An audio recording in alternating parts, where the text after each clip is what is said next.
Muito obrigada, Sr. Presidente. Sr. Presidente, senhoras e senhores deputados, cada história tem certamente a sua especificidade. Em Portugal, o início da crise financeira e a percepção pública da criminalidade financeira tem um nome próprio e uma história que o sustenta: Banco Português de Negócios, BPN. Quando o atual governo tomou posse, a fatura do BPN já era conhecida e o atual executivo anunciou a venda do BPN, argumentando ser necessário recuperar parte do valor que tinha sido perdido pela responsabilidade pública. E, contudo, a venda do BPN ao BIC é a história de um verdadeiro negócio da China para os privados. O Estado alienou o banco por 40 milhões, mas no negócio já estava incluída uma capitalização de 600 milhões subscrita pelo Estado e a cedência de créditos num valor que poderia atingir 1.000 milhões de euros.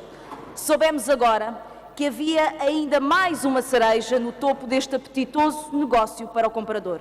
Afinal, o BIC, capital angolano com um ex-ministro do PSD a dar a cara, não teve sequer que desembolsar os ditos 40 milhões na compra do BPN. No pacote, naquilo que comprou, iam cerca de 24,8 milhões de euros do fundo de pensões, apesar dos encargos com estas mesmas pensões terem passado para a responsabilidade do Estado. Repito, senhoras e senhores deputados, os novos donos do BPN ficaram com 24,8 milhões de euros do fundo de pensões, apesar das responsabilidades terem passado a ser asseguradas pelo Estado. É que, aparentemente, e ao contrário de outros ativos do BPN, o fundo de pensões estava sobrefinanciado. E o Estado, no momento da venda, não acertou contas. Quando vendeu por 40 milhões, deu tudo. Deu um banco limpo e implantado, concessões de créditos e ainda, por cima, 24,8 milhões de euros. Não, afinal este negócio não foi um negócio da China, foi um negócio ruinoso para o Estado e para os contribuintes portugueses, em que PSD e CDS puseram os contribuintes a pagar milhões e milhões de perdas do BPN, enquanto venderam os ativos que valiam de facto alguma coisa, a um banco de capital angolano por apenas 15 milhões. O pântano, senhoras e senhores deputados, a descrença na legitimidade política é feita assim, é feita com histórias destas e com estes ingredientes. Senhoras e senhores deputados, é certo que há um certo cansaço e uma raiva imensa que vai inundando o país perante os sucessivos ataques que o Governo põe em marcha. A enunciação destes ataques e destas medidas sufoca-nos, mas é preciso que se analisem 2 anos de Governo e o que significam as escolhas do Governo, quais as suas vítimas e quais os seus protegidos. E, de facto, este não é um Governo qualquer. É o Governo que eliminou, pura e simplesmente, o investimento público e que escolheu minar a atividade económica. É o Governo que insiste em fabricar novos desempregados, que insiste em fabricar novos pobres, empresas falidas e jovens sem futuro. Mas houve uma única e solitária política de apoio, e essa foi à banca. O setor bancário foi o único amor confesso de Vítor Gaspar, Passos Coelho e Paulo Portas. Para a banca, o Governo enviou, com açúcar e com afeto, 5.600 milhões de euros, mais do que os 4.000 milhões de euros que dizem agora ser um imperativo cortar, porque dizem vivemos acima das nossas possibilidades. A banca não, senhoras e senhores deputados. Para a banca todas as possibilidades são justas, todos os apoios são necessários e adequados. Levou 5.600 milhões de euros, mas não tenha problemas, porque o Governo, Vítor Gaspar, tem 6.400 milhões de euros guardados para o que for necessário daqui em diante. Era possível utilizar estes 6.400 milhões para apoiar as PMEs, para criar emprego, para dar uma esperança de crescimento económico ao país? Era. Mas para Vítor Gaspar não era a mesma coisa. E, portanto, a banca que saiba, disponham, estejam à vontade, até porque não precisam de dar nada em troca. Veja-se o caso do Banif.